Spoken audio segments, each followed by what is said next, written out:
SIR শুনানি হয়রানির অভিযোগে তুলকালাম পরিস্থিতি। স্বরূপনগরে বিডিও অফিসের সামনে তুমুল বিক্ষোভ। যে ছবি এই মুহূর্তে আপনারা দেখছেন, আগুন জ্বালিয়ে তৃণমূল কর্মী সমর্থকরা বিক্ষোভ দেখান।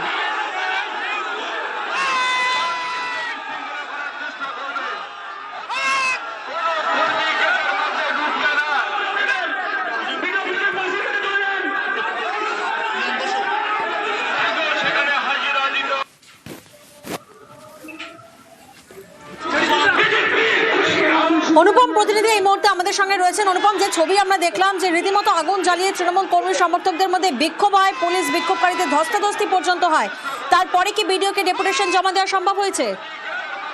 হ্যাঁ দেখো, এই যে তারপরে ধস্তাধস্তি, গেট ভেঙে ভেতরে ঢোকা, আগুন জ্বালিয়ে বিক্ষোভ, রাস্তা অবরোধ, তারপরে বিডিও অফিসের ভেতরে ঢুকে তৃণমূল কর্মী সমর্থকরা তারা ডেপুটেশন জমা দিয়েছে।